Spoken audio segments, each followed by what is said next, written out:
El sol caía fuerte sobre los caminos polvorientos del pueblo, cuando un carruaje elegante se detuvo frente a una casucha vieja de paredes agrietadas. El contraste era tan marcado que hasta los perros que dormitaban en la sombra levantaron la cabeza con desconfianza. Del interior bajó don Rodrigo, un hacendado rico y altivo, vestido con traje fino que desentonaba entre las gallinas que picoteaban en el patio.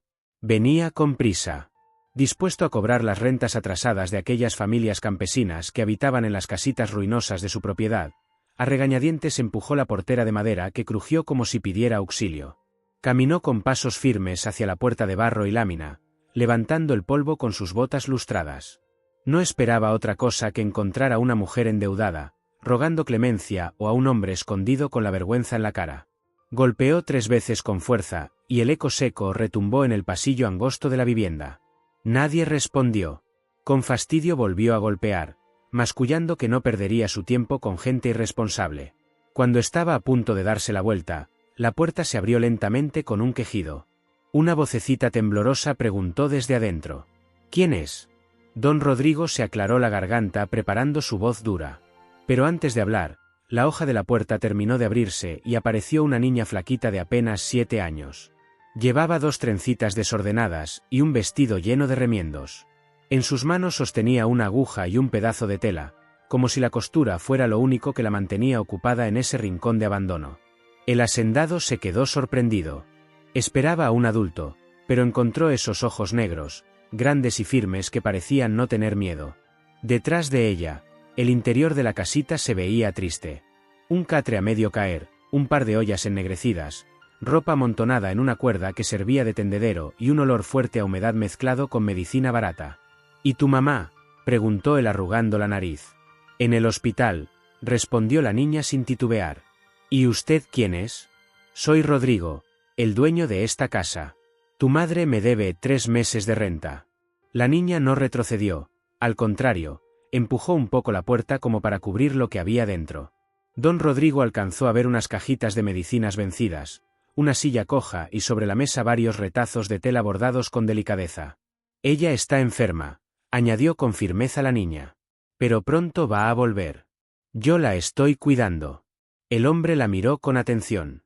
No había súplica en su voz ni llanto. Lo que brillaba en su mirada era una resistencia callada, demasiado grande para alguien tan pequeña. ¿Cómo te llamas? Lucía, dijo ella, y volvió a clavar la aguja en la tela con manos callositas. Don Rodrigo trago saliva. Algo extraño le tensó el pecho. Aquella criatura estaba cargando sola un peso que ni él con todo su dinero sabría soportar. Don Rodrigo no sabía bien qué responder. Se quedó mirando la aguja que iba y venía entre los dedos pequeños de Lucía, como si esa costura fuera la única defensa que la niña tenía contra la vida. El silencio pesaba, roto apenas por el cacareo de una gallina en el patio y el zumbido de una mosca que revoloteaba cerca del techo de palma. ¿Y tú trabajas en eso?, preguntó él tratando de sonar más curioso que interesado. Lucía levantó la mirada seria, como si no fuera una niña, sino una mujer de muchas batallas. Sí, señor, coso. Aprendí mirando a mi mamá. A veces hago encargos para la señora Marta, la de la tienda de hilos, o para la vecina del solar de enfrente. Me pagan poquito, pero alcanza para el arroz y cuando hay suerte, también para un huevo. El hacendado sintió un nudo extraño en el estómago. No recordaba la última vez que se había sentado a coser un botón, ni mucho menos a preocuparse por un plato de arroz. Su mundo siempre había estado lleno de abundancia, de mesas rebosantes y ropas que no se volvían a usar después de un año. ¿Y nadie más te ayuda?, preguntó con la voz más baja. Lucía dudó un instante. Fue el único momento en que su mirada pareció quebrarse. La vecina pasa a verme a veces, pero yo estoy bien sola. Mi mamá dice que Dios siempre me cuida. Ese nombre, Dios, pronunciado con tanta seguridad por una criatura tan frágil, estremeció a don Rodrigo, el que nunca había creído en nada más que en el poder del dinero. Sintió que aquellas palabras abrían una grieta en su interior. La niña siguió bordando sin mirarlo, como si su visita no fuera más que otra interrupción. El hacendado se giró despacio, observando de nuevo aquel rincón. Había una fotografía pegada, con un clavo torcido en la pared. Una mujer sonriendo débilmente con el cabello cubierto por un pañuelo. Sostenía en brazos a la misma niña, más pequeña, con un vestido igual al suyo. «¿Tu mamá, qué tiene?», preguntó con un hilo de voz. Leucemia, respondió Lucía sin levantar la cabeza, pero dice que es fuerte, que va a salir adelante. El hombre no supo qué contestar. Él estaba acostumbrado a mandar callar, a dar órdenes y a cortar tratos millonarios. Pero allí, frente a una niña que enfrentaba sola el abandono, sus palabras se le quedaron atoradas. Sacó una tarjeta de su bolsillo y la dejó sobre la mesa vieja rayada por los años. Si necesitas algo y cualquier cosa, llámame. La niña ni la miró. Siguió cociendo como si nada. Don Rodrigo salió en silencio, bajando las gradas polvorientas del pasillo. Ya no vio las grietas de las paredes, ni sintió el olor a humedad. Lo único que retumbaba en su cabeza era la firmeza de aquella niña que no pedía limosna, pero que cosía su destino con fe. Esa noche, en su hacienda llena de lujos, no pudo dormir. Cada vez que cerraba los ojos, veía las manos pequeñas moviendo la aguja y escuchaba esa frase que lo perseguía: Dios siempre me cuida. Pasaron los días, pero don Rodrigo no pudo sacarse de la mente la imagen de aquella niña bordando bajo la penumbra de una casita triste. Su vida de hacendado seguía igual: reuniones con comerciantes, cuentas, visitas a la caballeriza, órdenes a los peones. Pero por más que intentaba concentrarse, los recuerdos lo perseguían. Los platos servidos en su mesa le parecían insípidos, los lujos de su casa demasiado vacíos. Al tercer día, sin saber exactamente por qué, volvió a subir a su carruaje y se dirigió hacia el caserío de Santa Rosa donde vivía la pequeña. Los vecinos lo miraban con sorpresa. No era común que un hombre de su talla se mezclara con la gente humilde de aquellas tierras polvorientas. El portón volvió a crujir cuando lo empujó y esta vez encontró a Lucía sentada en el pasillo con las piernitas colgando y la aguja en la mano. Ella no se sobresaltó al verlo, solo levantó la cabeza con esa calma que lo desconcertaba. «Mi mamá manda saludos», dijo sin más. Don Rodrigo se detuvo en seco. No preguntó cómo sabía que él volvería ni qué significaba aquel saludo. Solo abrió el saco y le extendió una bolsa con arroz, frijol, 1 litro de leche y, escondido entre todo, una barra de chocolate. Lucía tomó el paquete en silencio. Cuando vio el chocolate, sus ojos brillaron por un instante, aunque enseguida volvió a ponerse seria. Los días siguientes, Rodrigo empezó a hacer cosas que ni él mismo entendía. Mandó arreglar la entrada del solar, contrató a un carpintero para reforzar la puerta. Incluso envió a un electricista a revisar los cables que colgaban como culebras viejas en las paredes.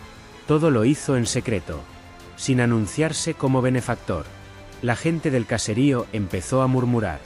Una tarde, doña Petra, la vecina del cuarto contiguo, lo interceptó en el pasillo. «¿Usted es familiar de Carmen?», preguntó con curiosidad. «No», respondió el seco. «Qué raro, porque se preocupa como si lo fuera», murmuró la mujer con una sonrisa discreta. Aquellas palabras lo acompañaron toda la noche. Preocuparse. El que nunca se había preocupado por nadie fuera de sus negocios, estaba ahora gastando tiempo y dinero en una niña que ni siquiera era su sangre. El sábado siguiente, vencido por la inquietud, decidió visitar a la madre. Se sacó el nombre con Lucía, y se presentó en el hospital público del pueblo vecino. Al entrar lo golpeó la crudeza del lugar. Pasillos abarrotados, olor a desinfectante barato, camillas viejas. En una cama encontró a Carmen, delgada, pálida, pero con una sonrisa tranquila. «Usted debe ser don Rodrigo», dijo ella con voz débil. «Lucía me habló de usted». El hombre no supo qué decir. Se quedó de pie rígido, mientras la mujer contaba cómo su hija había aprendido a coser desde los 5 años. Cómo nunca lloraba frente a ella para no preocuparla. Y cómo mentía diciendo que todo estaba bien. Don Rodrigo apretó la mandíbula. En su niñez lo había tenido todo: comida, juguetes, criados, pero nunca una madre así, ni una niña con ese temple. Al salir del hospital, se quedó largo rato mirando el horizonte. Por primera vez en su vida, se preguntó qué tipo de hombre era y qué clase de hombre quería ser. Los días siguientes fueron un torbellino donde Rodrigo continuaba visitando a Lucía, llevando víveres y algunas cositas que ella recibía con dignidad, nunca con mendicidad. La niña seguía bordando con la misma firmeza de siempre, pero él notaba que en sus ojos había un cansancio profundo, como si temiera que en cualquier momento el mundo le arrebatara lo poco que tenía. Una tarde, al llegar al caserío, lo detuvo don Anselmo, un vecino anciano de sombrero roto y mirada inquieta. «Don Rodrigo, la administradora estuvo aquí. Dijo que la casa de la niña va a ser desalojada». El hacendado lo miró incrédulo. Él no había dado tal orden. Sin perder tiempo, subió la escalerilla de concreto y golpeó la puerta de Lucía. La niña abrió con un trapo en las manos y sus ojos, aunque firmes, tenían una sombra de preocupación. Ya sé lo del desalojo, le dijo antes de que él hablara. Pero no se preocupe, señor. No tengo miedo de que me quiten las cosas. Solo no quiero que me quiten a mi mamá. Esas palabras fueron como un cuchillo para Rodrigo. Sintió un nudo en la garganta, y por primera vez en años no encontró una respuesta inmediata. Al día siguiente, mientras Lucía cosía en silencio, llegaron dos hombres extraños al solar. Uno de ellos llevaba un saco barato y un documento doblado. Lo leyó en voz alta con tono frío. La señora Carmen Ramírez debe desocupar esta vivienda en 30 minutos. Lucía se quedó inmóvil sin derramar una sola lágrima. Observó cómo los hombres comenzaban a meter en costales los pocos muebles, las ropas viejas y hasta los cuadritos de la pared. Uno de ellos dejó caer un marco con una foto de ella y su madre. El vidrio se rompió en pedazos, pero la niña ni siquiera pestañeó, solo recogió la foto y la guardó contra su pecho. Cuando la puerta quedó sellada con una cinta roja, Lucía se quedó en el pasillo, sentada sobre una bolsa que contenía apenas un par de vestidos, unas tijeras y la foto de su madre. Don Rodrigo llegó jadeando poco después, avisado por la vecina. Al verla así, tan pequeña, frente a la puerta cerrada, sintió un peso insoportable en el corazón. Se arrodilló ante ella. ¿Qué te han hecho, niña? Lucía lo miró sin lágrimas, sin ruego, con la firmeza de quien ya lo había perdido todo una vez. Ven conmigo, dijo él finalmente con voz quebrada. Nunca más vas a pasar por esto, te lo prometo. Esa noche la niña durmió en la hacienda. La mansión, siempre fría y silenciosa, se llenó con los pasos chiquitos de Lucía recorriendo los pasillos.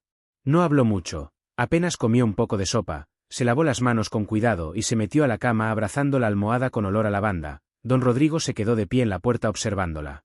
Por primera vez en su vida comprendió que la riqueza no servía de nada, si no podía salvar lo que de verdad importaba. La hacienda amaneció distinta desde que Lucía llegó. Los corredores ya no sonaban huecos, pues los pasos de la niña daban vida a aquel caserón. Don Rodrigo, acostumbrado a la soledad, se sorprendía viendo cómo ella bordaba en un rincón con paciencia infinita, cómo cuidaba cada hilo como si de él dependiera el futuro. Sin embargo, la enfermedad de Carmen seguía avanzando. Una mañana, Rodrigo recibió la llamada del hospital. El tratamiento era urgente y costoso. El hombre no dudó en enviar el dinero, pero lo que más lo estremeció fue ver a la niña llegar con un sobre de billetes arrugados. Esto lo junté con mis bordados, dijo Lucía con firmeza. No es mucho, pero quiero ayudar a mi mamá. Don Rodrigo apretó el sobre contra el pecho. No era el valor del dinero lo que le conmovía, sino la fe que esa criatura depositaba en cada puntada, en cada peso. El tratamiento comenzó, y aunque los días fueron de angustia, poco a poco la salud de Carmen mostró señales de mejora. Lucía escribía cartas diarias para su madre. Cuando vuelvas te enseñaré el punto invisible. Y siempre le pido a Dios que te dé fuerzas. Cuando por fin Carmen pudo recibir visitas, la niña corrió a abrazarla. La mujer, débil y con voz cansada, acarició sus trenzas. Perdóname, hija. Tenía miedo de dejarte sola. Nunca estuve sola, mamá, respondió Lucía. Dios siempre estuvo conmigo. Y también él añadió señalando a don Rodrigo, que aguardaba en silencio en la puerta. El hacendado bajó la cabeza. Aquel momento lo hizo sentir pequeño, como si todo el oro que había guardado en su vida no valiera lo que esa niña había guardado en su corazón. Semanas después, la salud de Carmen empeoró otra vez. Una tarde de cielo gris, Lucía entró a la habitación del hospital y tomó su mano. La mujer apenas pudo sonreír. Te amo, hija mía. Sigue cosiendo tu vida con fe. Y se quedó dormida para siempre. El velorio fue sencillo, unas cuantas flores blancas, rezos murmurados y la niña en silencio, sosteniendo en su regazo un bordado con la forma de un corazón dentro de otro. Al final lo depositó en el ataúd como símbolo de unión eterna. Días después, en la hacienda, Lucía encontró entre los libros de su madre una carta escrita a mano. En ella, Carmen confesaba que no era su madre de sangre, pero que desde el día en que la tomó en brazos, había decidido amarla como lo más sagrado de su vida. No eres mi hija de sangre, decía la carta, pero eres el amor más grande que Dios me dio. Lucía cerró los ojos y sonrió con lágrimas. Don Rodrigo, al leerla, sintió que su corazón cambiaba para siempre. Entendió que la verdadera riqueza no estaba en las tierras ni en el dinero, sino en cuidar lo que Dios pone en las manos. Tomó la mano de Lucía y con voz firme le dijo: «Desde hoy no volverás a estar sola». Y así, bajo un cielo campesino, lleno de estrellas, comenzó una nueva vida, no la más fácil, pero sí la más verdadera.